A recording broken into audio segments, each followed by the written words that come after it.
In 1998, Toronto was shaken by the brutal murder of Emily Harrington, a fearless journalist chasing a story that threatened the city's most powerful figures. Her death sparked an investigation led by Detective Richard Lane, who later resigned under mysterious circumstances, claiming he didn't feel safe. Surveillance footage revealed a shadowy figure known only as the man with the limp, haunting her final hours. Whispers tied Emily's work to politicians, businessmen, and organized crime, but evidence vanished and police fell silent. To this day, Emily's murder remains unsolved, a case that even Toronto's officers still fear to talk about.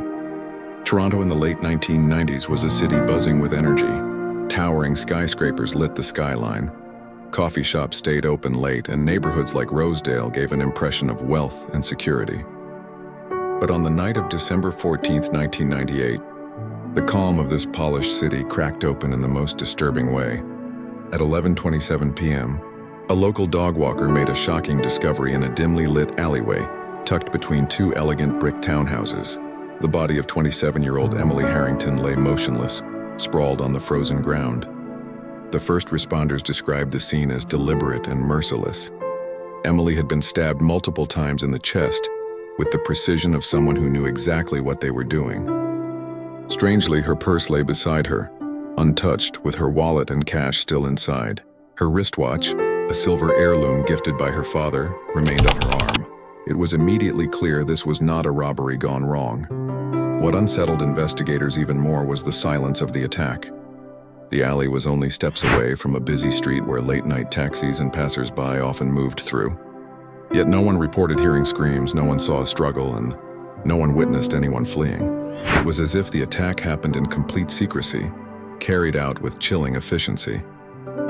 Emily was not just another young professional living in Toronto. She was a rising investigative journalist who had already begun making a name for herself. She had a reputation for being fearless, willing to chase stories that other reporters avoided. Her last published work had dug into questionable real estate purchases in the city, linking them to anonymous corporations and overseas money. Some saw her as a threat, a woman who was too curious for her own good. Within hours of her body being found, the alley was cordoned off with yellow tape, crime scene lights cast a harsh glow on the snow, and detectives began combing for evidence. A murder weapon was never recovered. No fingerprints were found. The only physical clue was a faint shoe print, partially smudged, suggesting someone had worn heavy boots. News of the murder hit Toronto's front pages the next morning. Headlines described it as brutal, mysterious, and without motive. For many residents, it was a reminder that violence could reach even the city's most respected neighborhoods. But for those who knew Emily personally, the fear was sharper. Her death didn't feel random. Neighbors began whispering among themselves, speculating about who might have wanted Emily silenced. Some recalled seeing her coming home late at night with stacks of papers and documents. Others remembered her mentioning that she felt watched in the weeks leading up to her death. None of this was mentioned in the official reports released to the public. What began as a single murder soon evolved into something far larger, a case that seemed to reach into shadows where very few wanted to look. That December night was not just the end of Emily Harrington's life. It was the beginning of one of Toronto's most haunting mysteries, a story that would remain unsolved for decades and leave a permanent scar on the city's history. As investigators began piecing together Emily Harrington's final days, it quickly became clear that her murder could not be separated from her work. Emily wasn't just any journalist. She had built her reputation by exposing what others tried to keep hidden. At only 27, she had already uncovered minor scandals involving city contracts and questionable business practices. But her latest project was different. It was bigger. Inside her apartment, detectives discovered stacks of folders, newspaper clippings, and coded notes. On her desk was her laptop, left open to a draft file that would never be completed. The working title read, "The Hidden Hands of Toronto." The unfinished article contained vague references to illegal property acquisitions, shell companies moving millions through the city, and connections to individuals with both political and criminal ties. It seemed she had been chasing a story that touched people with influence and power. Her notes were not straightforward. Emily often wrote in short, fragmented sentences, some in shorthand only she would understand. But there were unsettling details, references to threats, unanswered calls, and something she had written in bold: "Not safe anymore." Investigators noted these details, yet strangely, much of this evidence never made it into the official police record. Almost immediately, the case began to take on a troubling tone. Officers who spoke to colleagues about the investigation described an unusual tension. Some said the higher-ups were discouraging them from probing too deeply into Emily's files. Others claimed that key documents mysteriously disappeared from the evidence room within days. It was as if someone wanted the trail to go cold before it even began. Outside of the police department, journalists tried to continue Emily's work. A few of her colleagues believed that finishing her investigation might reveal her killer. But one by one, they abandoned their efforts. Several reported receiving strange phone calls late at night. One found their apartment door left slightly ajar when they returned home, even though nothing had been taken. Another had their car broken into, with only a notebook missing. None of them could prove these incidents were connected, but the message was clear: stop digging. By the spring of 1999, Emily's story had almost vanished from the media. What had once dominated headlines was now relegated to the occasional footnote. Without official police updates, the public quickly moved on. The murder of a young journalist became just another unsolved crime in a city that preferred to forget its darkest moments. Yet beneath the silence, a whisper of conspiracy lingered. Retired detectives, speaking years later, admitted that the case was unlike anything they had worked on. They described a sense of pressure, of being watched, as if their own investigation was under investigation. Some even believed that Emily had uncovered something far too dangerous, something that reached beyond Toronto, into the hands of people no one wanted to name. Her death wasn't just a tragedy. It became a wall of silence built brick by brick until even the police seemed too afraid to talk about it. And behind that wall, whatever Emily Harrington had discovered remained hidden, just out of reach, and possibly the very reason she was killed. While police struggled to make progress in Emily Harrington's murder, one lead briefly reignited hope. Weeks after the crime, investigators obtained surveillance footage from two small shops near the alley where Emily was killed. The grainy black and white recordings revealed a shadowy figure trailing behind her just hours before her death.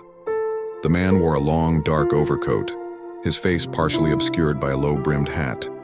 His movements were deliberate, never too close, never too far. He followed Emily across 2 blocks, always keeping her in sight but maintaining just enough distance to avoid suspicion. In one frame, as she stopped to adjust her scarf, the man paused too, his body half turned toward a storefront as if pretending to browse. The footage was too poor to capture facial features, but one detail stood out: a limp in his right leg. Every few steps, his gait shifted slightly, the movement uneven, noticeable only when slowed down by investigators. This became his defining feature. Yet despite sketches, public bulletins, and media coverage, no one came forward to identify him. Witnesses from the neighborhood gave conflicting accounts. One claimed to have seen a tall man leaning against a lamppost near Emily's building days earlier. Another insisted they heard the sound of heavy footsteps in the alley that night, though no one could confirm if it was him. The descriptions never matched perfectly, and soon, the man with the limp became more ghost than suspect, an ominous figure tied to the crime, but never within reach. Then something far stranger occurred. In January of 1999, just weeks after Emily's funeral, a plain brown envelope arrived at the office of a Toronto newspaper. Inside were photocopies of Emily's unfinished notes. The handwriting was hers, but scattered among the pages were markings she had not made. Crude sketches of eyes drawn in black pen, each circled in red ink. On the final page, someone had written, "She saw too much." The envelope had no return address. No fingerprints were found. The postmark was smudged beyond recognition. To this day, no one knows who sent it. Was it a warning, a taunt, or was it an attempt to point investigators toward the truth? Theories spread quickly. Some believed the man with the limp was a professional hitman, brought in from outside the city to silence Emily.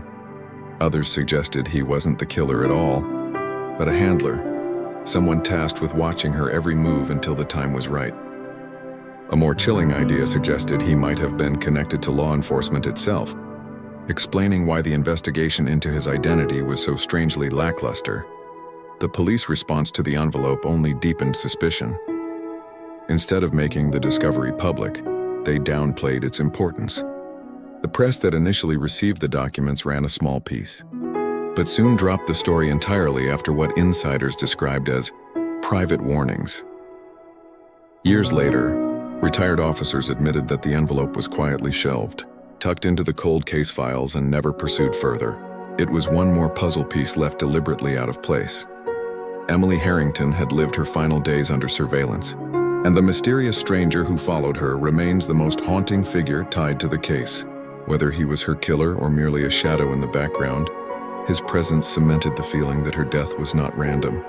It was orchestrated, and whoever orchestrated it had the power to vanish into the city, leaving only questions behind. By the spring of 1999, the investigation into Emily Harrington's murder had gone cold on the surface. No arrests had been made. No suspects were officially named. And yet, beneath the silence, unease lingered, not only in the public but within the Toronto Police Service itself. Detectives who had worked the case privately admitted years later that it was unlike anything they had ever experienced.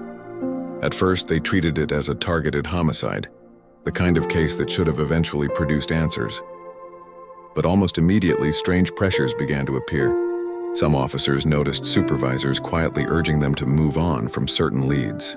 Others claimed evidence they had logged disappeared from storage without explanation. A few even said their personal notes were missing from their own desks. The most unsettling part was the atmosphere of intimidation. Several detectives reported being followed in the weeks after they began reviewing Emily's files. One officer described driving home late at night and spotting the same black sedan trailing him through 3 different neighborhoods. Another recalled returning to his car after a grocery run to find his tires slashed. None of these incidents were officially documented. The officers chose not to report them, fearing they would be seen as paranoid, or worse, that their complaints would reach the very people responsible. Over time, the fear spread. Detectives who had once been eager to solve Emily's case began requesting transfers to other divisions. A few left the service altogether.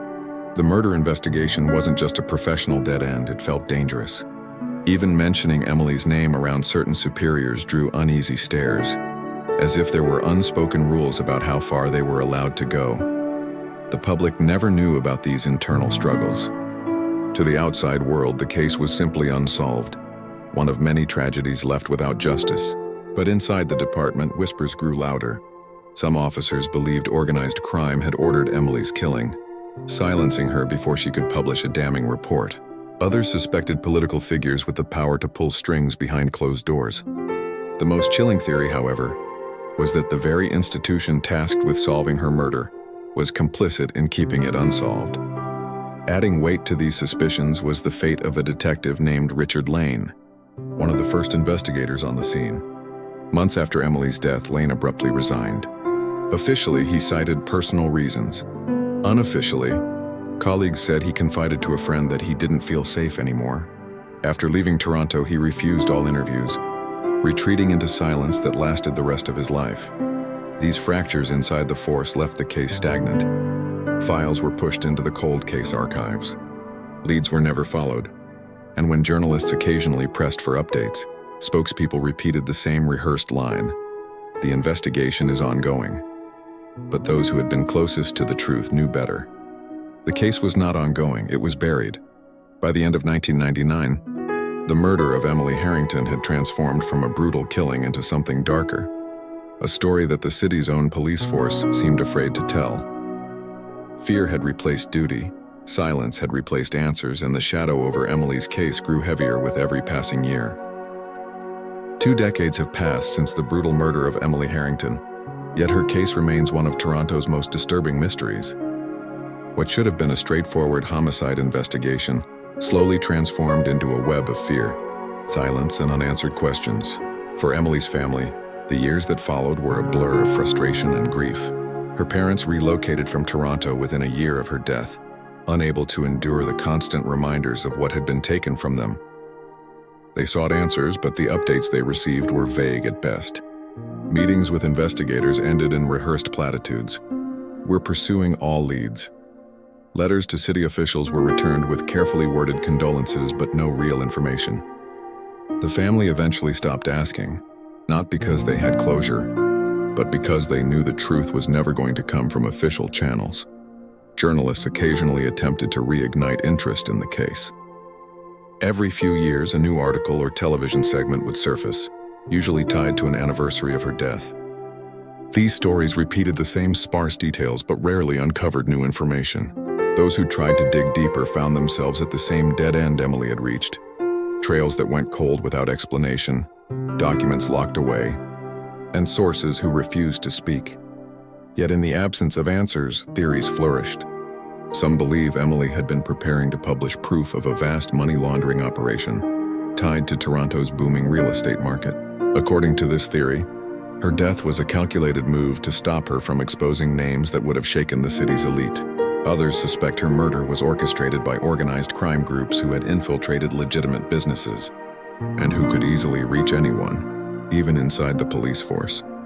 The most chilling theory of all, however, is that elements within law enforcement itself may have played a role. Supporters of this view point to the missing files, the pressure on detectives, and the fact that officers openly admitted years later that they felt watched and intimidated.